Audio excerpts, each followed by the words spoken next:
إلهي لست للفردوس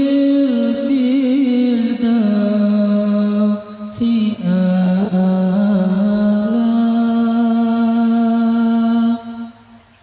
ولا أقوى على النار الجحيم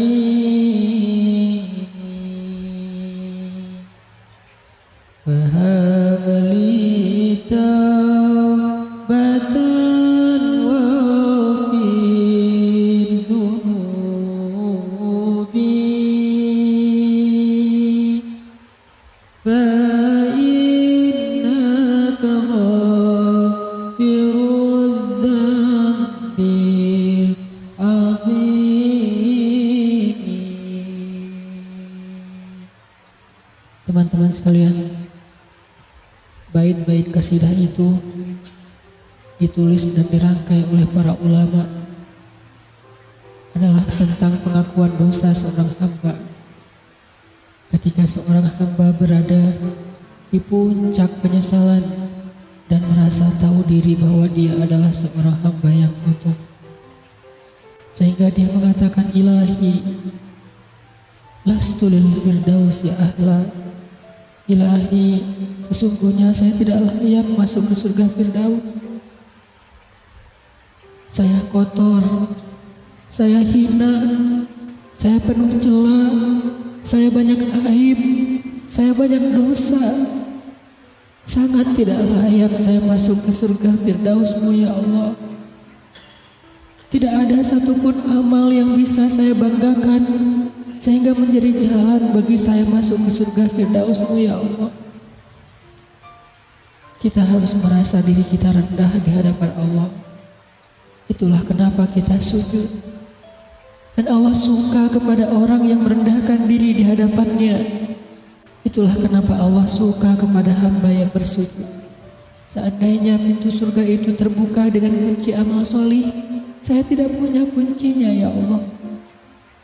Saya beramal solih tetapi belum layak untuk membuka pintu surga. Saya sholat, saya puasa, saya tarawih, saya sedekah, tapi semua itu belum cukup untuk membuka pintu surga karena keterbatasan amal solih saya.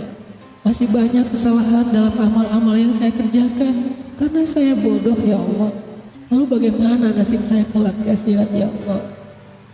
Jika ditimbang-timbang, sungguh kedurhakaan saya lebih sering daripada istighfar saya ya Allah. Saya tidak pantas menjadi penghuni surga ya Allah. Wala aqwa 'alan naril jahimi.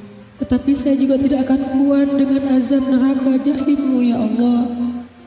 Karena sesungguhnya tidak ada satupun dari makhluk-Mu yang sanggup merasakan azab neraka. Semuanya takut kepada neraka-Mu ya Allah. Jangankan 1 tahun, jangankan 1 bulan, jangankan 1 hari, sedetik pun tidak akan sanggup ya Allah.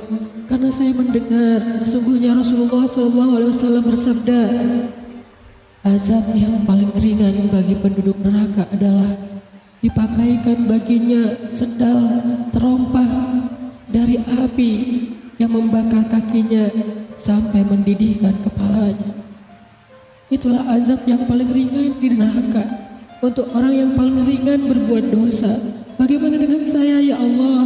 Dosa saya banyak. Saya pernah durhaka kepada ibu bapak saya. Itu saja sudah cukup bagi saya mendapatkan azab yang lebih besar di neraka, dan saya tidak sanggup ya Allah. Saya pernah durhaka kepada ibu saya.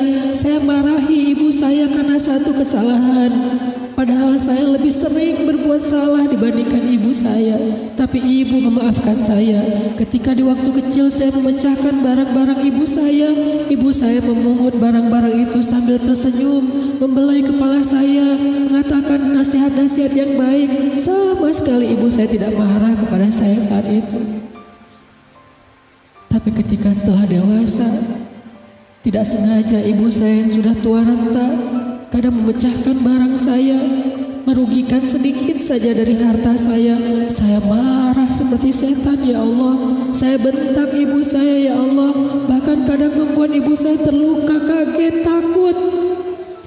Pantaskah seorang ibu merasa takut terhadap anak yang dia kandung 9 bulan, yang dia lahirkan dengan taruhan nyawa, yang dia susui dengan darah dagingnya, yang dia didik, dia jaga, yang dia berjaga di malam hari tidak tertidur demi untuk menjaga anaknya dari seekor gigitan nyamuk? Pantaskah ibu merasa takut terhadap anaknya sendiri? Cukup satu dosa besar saja durhaka kepada ibu membuat saya pantas masuk api neraka. Belum lagi dosa saya kepada ayah. Ketika saya berdebat habis-habisan di hadapan ayah saya, hanya ketika ayah saya menasihati saya dengan satu nasihat sederhana, saya debat ia, seolah-olah wawasan saya lebih banyak, ilmu saya lebih banyak, pergaulan saya lebih luas, pendidikan saya lebih tinggi. Padahal semua itu saya dapatkan hasil dari perjuangan dan pengorbanannya. Ketika keduanya sudah menjadi tua dan lemah, kadang keduanya rindu kepada saya, ya Allah. Mereka memberi kami pesan, ya Allah. Mereka bertanya, bagaimana kabarmu anakku? Tapi kami tidak peka. Hati kami tertutup dengan ego dan sombong. Kami tidak bisa membaca teks itu dari perasaan mereka. Kami hanya membaca teks mereka dan tidak segera membalasnya. Kami anggap teks dari orang tua kami tidak penting, masih bisa ditunda untuk dijawab nanti sore. Padahal mereka sedang kangen, sedang rindu kepada kami, ya Allah. Mereka tidak mengatakan kami rindu kepadamu wahai anakku, karena mereka tahu kalimat itu akan mengganggu kami. Kalimat itu akan menjadikan hari kami tidak lagi mudah. Kalimat itu akan merusak konsentrasi kami dalam bekerja. Kalimat itu akan menghalangi banyak urusan kami, sehingga mereka menahan diri. Mereka hanya bertanya, apa kabar kami? Lalu kapan kami berbakti kepada mereka, ya Allah? Sampai seusia ini kami masih merepotkan mereka, ya Allah. Kapan kami akan berbakti kepada mereka? Rasanya kami lupa. Entah kapan kami pernah memijat kaki mereka setelah mereka seharian bekerja. Entah kapan kami pernah memberikan minuman hangat untuk mereka. Kami durhaka kepada orang tua kami, ya Allah. Bahkan setelah mereka wafat, kami lupa mendoakan mereka di dalam sholat kami. Harusnya kami disiksa di api neraka, tetapi kami tidak kuat, ya Allah. Belum lagi kedurhakaan kami yang lain, dosa-dosa besar kami yang lain. Kami pernah bermaksiat padamu diam-diam, ya Allah. Kami pernah berbuat dosa diam-diam, dan padahal kami tahu itu dosa besar.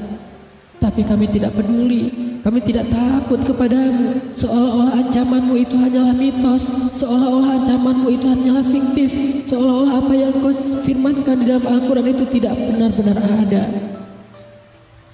Kami sombong, menantangmu dengan berbuat dosa. Banyak dosa yang kami tidak bisa menyebutkan satu persatu, ya Allah. Keluh lidah kami untuk menyebutkan dosa-dosa kami, ya Allah. Malu untuk menyebutkan dosa-dosa kami, ya Allah. Tidak ada yang bisa kami harapkan darimu selain Engkau terima taubat kami, ya Allah. Fahabli taubatan, beri kami taubat yang nasuha, ya Allah. Terima taubat kami, ya Allah.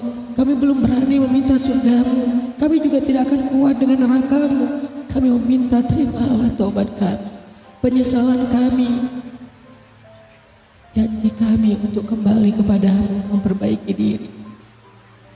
Teman-teman sekalian, mari kita baca bait itu dengan penyesalan. Kita baca bait itu seolah-olah kita sedang curhat kepada Allah Subhanahu wa taala. Ilahi las fidausi ahla wala aqwa ala nari jahimi habli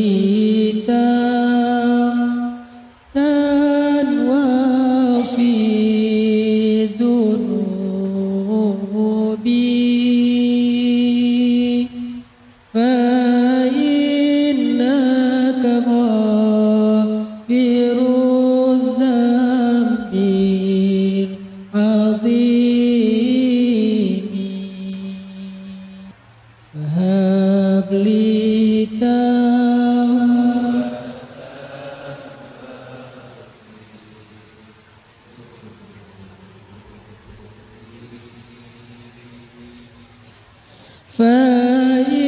فإنك غافر